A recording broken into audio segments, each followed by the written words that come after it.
Para mí es un placer estar con vosotros en este día importante de nuestra unidad. Siento no poder estar personalmente, aunque intentaré conectarme para las preguntas. Vamos a hablar un poco de lo que es la personalización del soporte respiratorio, especialmente hablando de pacientes con síndrome de distrés respiratorio agudo y hablando un poco, quizás criticando las nuevas guías de ventilación de la Sociedad Europea de Intensivos. Realmente voy a intentar ser muy políticamente correcto, más en un día como este, pero aunque creo que me estoy haciendo mayor y que cada vez estoy de acuerdo con menos cosas y eso lo vais a notar un poquito en la presentación.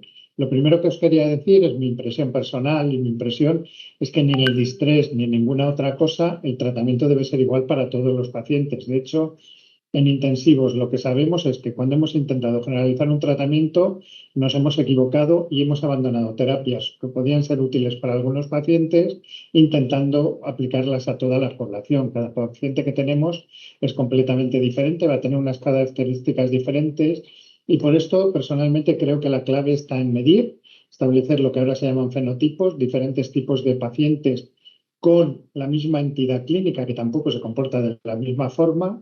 Y a esto es a lo que yo creo que hay que llamar personalizar y hay que tener muy claro que tenemos que evitar la práctica clínica indeseable, es decir, evitar una variabilidad en la práctica clínica. En ventilación mecánica esto es especialmente importante y, por tanto, tenemos que tener un protocolo y una estrategia de tratamiento de nuestros pacientes. De hecho, lo que hemos visto en un tipo de distrés o un tipo de neumonía especial, que es el síndrome de distrés respiratorio agudo producido por COVID, hemos visto una variabilidad en la mortalidad intercentros que no es explicable por factores del paciente, sino que se debe a otro tipo de factores. Para una mortalidad del 50%, podemos ver en este estudio en Estados Unidos como hay una mortalidad que oscila nada menos que entre el 20 y el 70%. Y esto depende de la estructura organizativa y personal entrenado que haya en las diferentes unidades de cuidados intensivos, del empleo precoz y adecuado, sobre todo adecuado, del soporte respiratorio y no invasivo y de la prevención de un segundo golpe producido por infecciones asociadas. Y todo ello debe formar parte del protocolo y el algoritmo de manejo dentro de nuestra unidad. Cuando hablamos de personalización, esta es la evolución que ha llevado la medicina en los últimos años y estamos evolucionando hacia una medicina de precisión. Esto también es posible en ventilación mecánica y es posible midiendo y monitorizando. Ahora disponemos de sistemas avanzados de monitorización que nos van a permitir seguir mejorando en la ventilación de nuestros pacientes y aplicar un tratamiento correcto para cada sujeto, no para ventilar el distrés, sino para cada sujeto. De hecho, las guías de la Sociedad Europea de Intensivos, yo creo que lo mejor que hacen es reconocer esta situación, esto de la personalización y de los fenotipos, y de hecho, hablan de un perfil inflamatorio, un perfil dependiendo de la alteración de la radiografía, un perfil en función de la reclutabilidad del paciente y también reconocen la aparición de cambios longitudinales a lo largo de la evolución. Es decir, no es lo mismo un distrés recién diagnosticado que un distrés con 15 días de evolución en fase de fibrosis pulmonar. El comportamiento es completamente diferente. Y tendremos que ver qué tipo de tratamiento tendremos que poner en cada uno de los casos. Entonces, yo creo que tenemos que evolucionar a lo que yo llamo un soporte respiratorio personalizado de alto nivel, donde tenemos que personalizar todos los parámetros ventilatorios, no solo el volumen tidal, no solo centrarnos en aplicar bajo volumen tidal, esto es algo que ya está superado, tampoco la PIP, seguiremos discutiendo años y años sobre la PIP, sino que lo que tenemos que hacer es buscar un objetivo concreto con nuestros pacientes. Tenemos que personalizar también la posibilidad de soporte no invasivo, evaluar el efecto que estamos produciendo en los diferentes parámetros que tenemos capacidad para medir y además tenemos que reconocer que las circunstancias cambian en el mismo paciente a lo largo del tiempo. Luego vamos a ver un poquito cómo. Y, por supuesto, tenemos que valorar el efecto conjunto de la ventilación que vamos a utilizar con otras medidas como pueden ser el uso de prono, la extracción de CO2, que ahora comentaremos alguna cosa, y por supuesto la posibilidad de ECMO en nuestros pacientes. De hecho, fijaos que cuando empezamos con el COVID teníamos esta definición de distrés, la definición de Berlín, en el que ahí fuimos muy ingenuos y lo que pensábamos es que era en función de la PO2 y O2 que tuviera el paciente podíamos poner diferentes tratamientos y ajustando a la PO2 y O2 podíamos decidir qué tratamiento poner. Yo creo que esto no ha sido correcto, no es correcto. Creo realmente que lo importante para estratificar a los pacientes y la posibilidad de tratamiento, y veis cómo ha cambiado todo el parámetro todos los parámetros de tratamiento de la tabla de Berlín, hablando de PIB y volumen tidal adecuado, porque yo creo que no tiene sentido hablar de alto y bajo, depende de la capacidad residual funcional de cada paciente. Y si esta escala la hiciéramos pensando en la compliancia y el espacio muerto, entonces sí que podemos distinguir diferentes escalones de tratamiento y quizás es a donde hubiéramos debido evolucionar. Sin embargo, el cambio que se ha hecho en la definición de distrés ha sido otra. La dirección que ha tenido el cambio en la dirección es meter en esta definición a pacientes no solo en ventilación mecánica, independientemente del nivel de PIB, la incorporación de la SAFI y incorporación de la ecografía pulmonar como técnica de diagnóstico. Esto es útil y es importante, pero claro, cuando establecemos diferentes tipos de pacientes con distrés, estos son los casos que ponen ellos en la definición, claro, vamos a llamar distrés al paciente intubado en una situación de shock séptico con un fallo respiratorio agudo grave y con una PAFI de 150, y también de un paciente que está con un sistema de bajo flujo de administración de oxígeno en sitios donde no tengan tanta capacidad, o esta paciente que está todavía en situación de, o a lo mejor no necesita ventilación mecánica, pero está en situación de gafas nasales de alto flujo.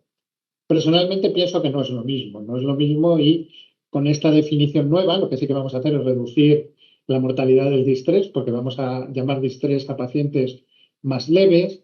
Vamos a mejorar el reconocimiento del distrés en plantas de hospitalización y quizá eso sí que sea una parte muy importante de esta definición, pero realmente vamos a condicionar el tratamiento de estos pacientes. Si os fijáis, nosotros ya en 2007 publicamos este artículo con el grupo de Andrés Esteban, donde vimos que había pacientes que cumplían criterios de distrés utilizando la clasificación anterior en plantas convencionales de hospitalización.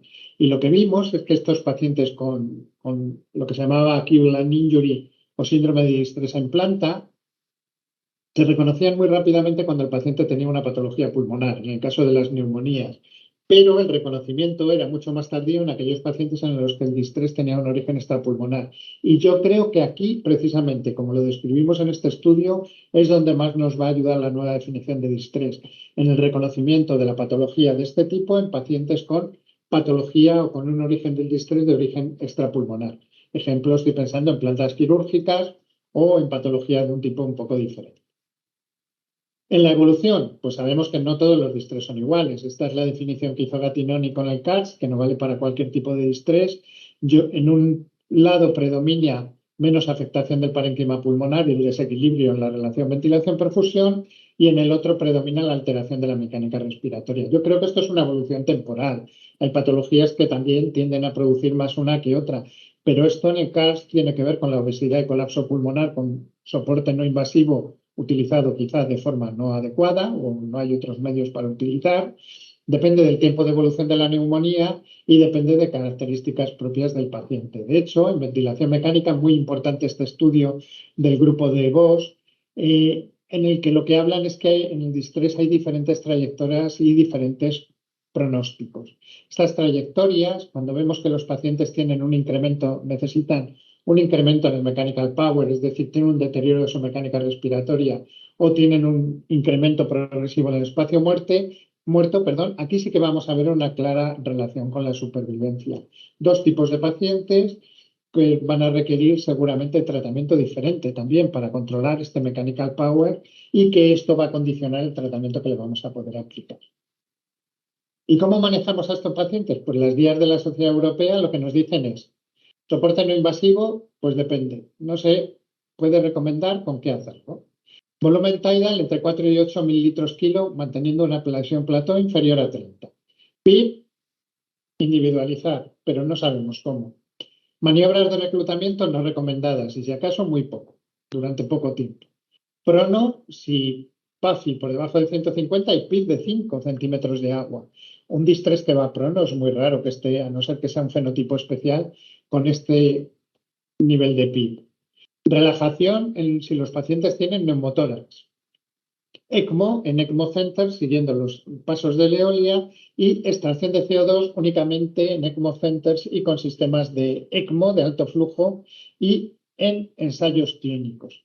Realmente a mí me surge una duda y la duda es, siguiendo las guías, ¿podemos ventilar a este paciente? ¿Podemos ventilar a este paciente con distrés? ¿Sabríamos qué hacer? ¿Solo ajustar el volumen tidal y decidir qué PIP no sabemos cómo nos puede ayudar? Pues yo creo que no. Y además es que tenemos una estrategia, una pirámide de tratamiento para estos pacientes muy importante.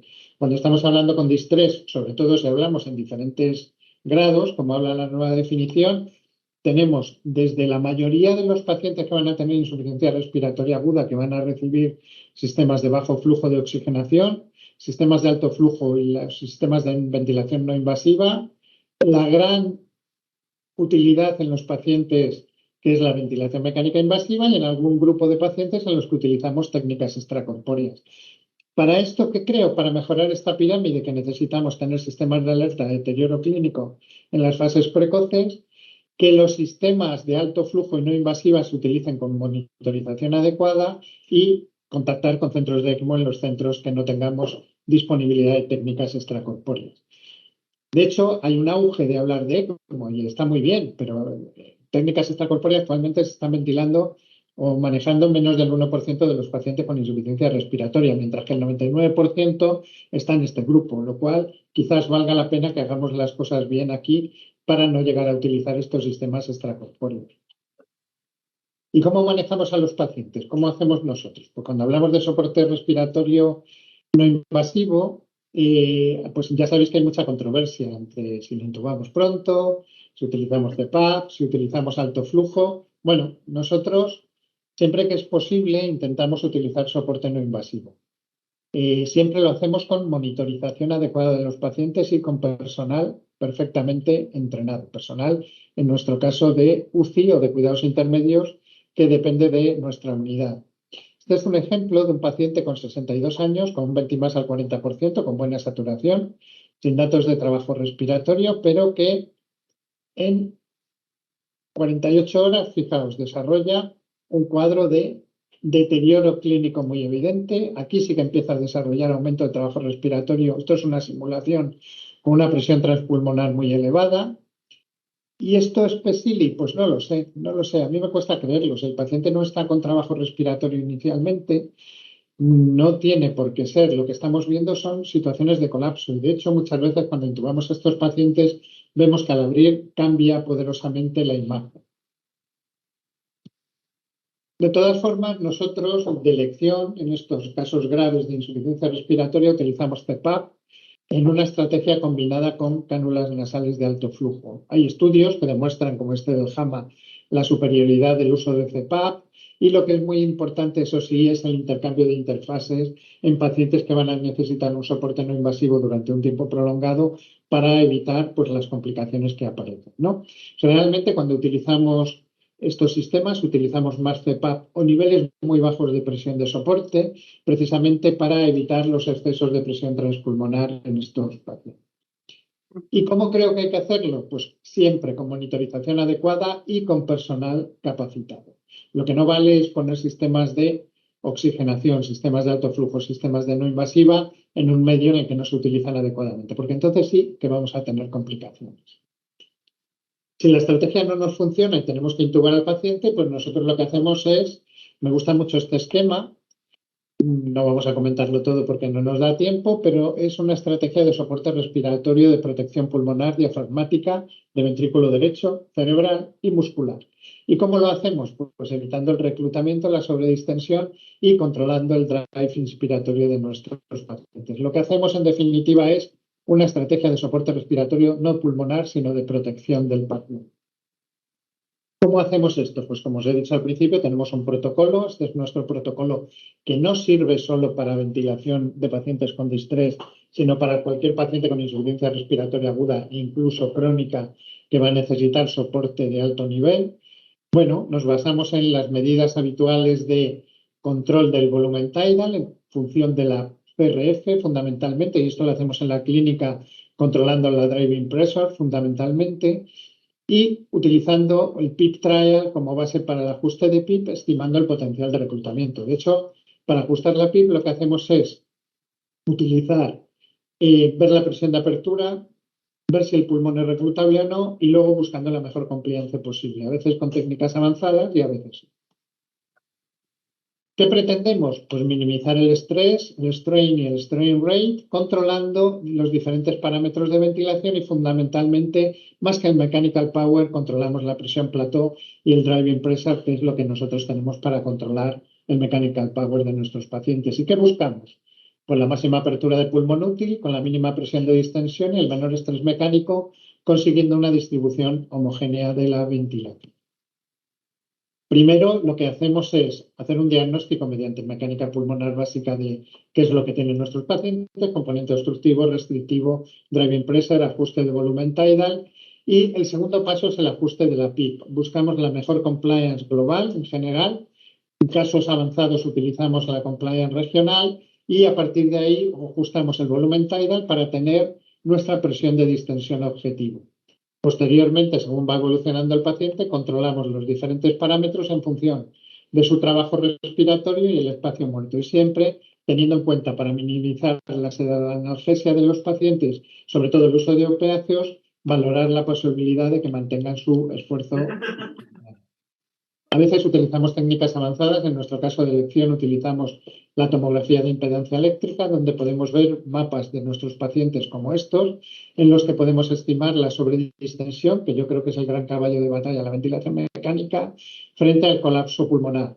Con estos mapas lo que hacemos es establecer con una maniobra de un PIP trial el punto en el que tengo la mínima distensión del pulmón con la menor cantidad de colapso posible pulmonar. Y así es como ajustamos la PIP. En este caso sería el nivel de PIP y a partir de aquí ajustaríamos el volumen tidal. ¿Por qué?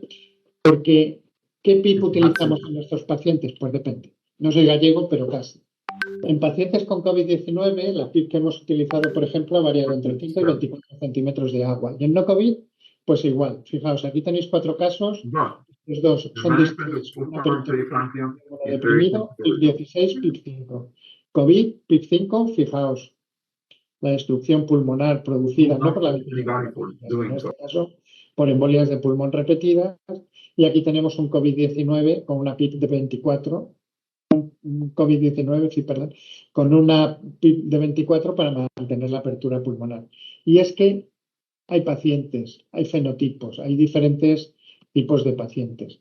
¿Y qué es lo que sucede? Por ejemplo, me gusta mucho esta imagen en los pulmones con fibrosis pulmonar ya, que fijaos que no tiene nada de colapso pulmonar. Cuando hacemos una medición de la PIP óptima en este paciente buscando la mejor compliance, vemos que con mínima elevación de PIP, que ojo, que aquí corresponde a 4 centímetros de agua, si subimos de aquí vamos a producir una enorme sobredistensión pulmonar sin conseguir ningún beneficio. Y ojo con este tipo de pacientes con pulmones fibróticos que tienen especial fragilidad para destrucciones pulmonares. Si esto no funciona, pues utilizamos evidentemente el prono, que no es que sea una estrategia, es que es el tratamiento de elección del síndrome de distrés grave. Y si no nos funciona el prono con la combinación de ventilación mecánica avanzada, pues utilizamos ECMO en nuestro... Nosotros trasladamos al centro de referencia, hablamos con ellos y trasladamos a los pacientes con ECMO.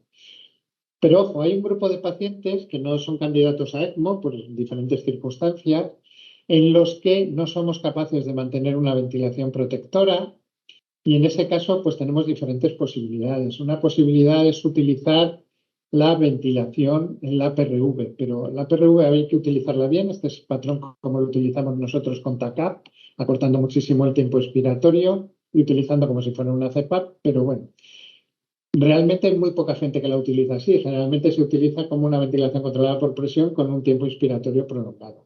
Aún así, con buena utilización de la PRV, la mortalidad descrita es muy elevada.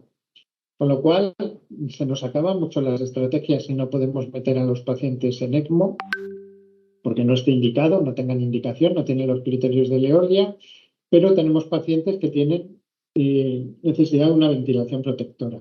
Y en este caso es donde quizá estaría indicada la extracción de CO2. ¿Qué pasa con la extracción de CO2?